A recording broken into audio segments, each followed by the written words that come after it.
ইন্না আকরামাকুম ইনদাল্লাহি আতকাকুম, নিশ্চয়ই পৃথিবীর মানুষ তোমাদের মধ্যে ওই ব্যক্তির দাম আল্লাহর কাছে বেশি যার দিলের ভিতরে আমার আল্লাহর ভয় সবচাইতে বেশি। ভয় করব কাকে? আলোতে অন্ধকারে গোপনে প্রকাশ্যে রাস্তাঘাটে বাজারে পানির নিচে ডুব দিয়ে ঘরের দরজা বন্ধ করে দিয়ে আকাশে বিমানের মধ্যে উড়ন্ত অবস্থায় যখন যেথায় যেখানে যেমনি যা মনে চায় আমরা পৃথিবীতে কাজ করে যাইতেছি। হয়তো আমাদের একটা ধারণা এই কাজগুলোর খবর পৃথিবীর কেউ রাখে না। হ্যাঁ, আমি তোমার সাথে সুর মিলাইয়া বলতে পারি পৃথিবীর কেউ রাখলো না।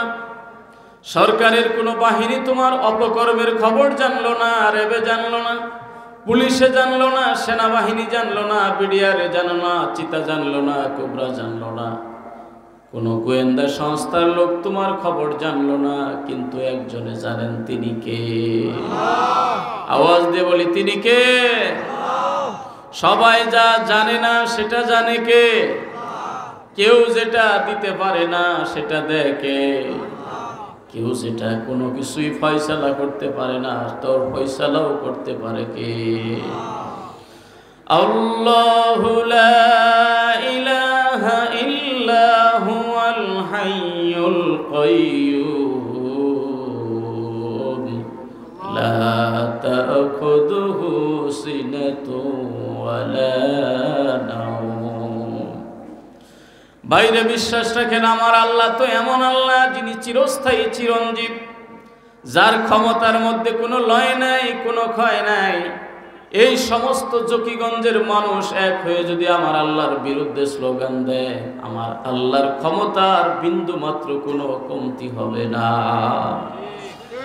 আবার সমগ্র সিলেটবাসী যদি এক হয়ে আমার আল্লাহর পক্ষে স্লোগান দেয়, আমার আল্লাহর ক্ষমতার বিন্দু মাত্র কোনো বৃদ্ধি হবে না। চিল্লায় বলেন ঠিক কিনা? আল্লাহ যেমন ছিলেন তেমন আছেন, ভবিষ্যতেও তেমনই থাকবেন। আল্লাহর ক্ষমতার মধ্যে কোনো লয় ক্ষয় নাই।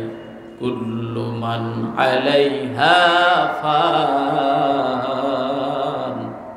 এই পৃথিবীর সব কিছু এক সময় ধ্বংস হয়ে যাবে, ফানা হয়ে যাবে।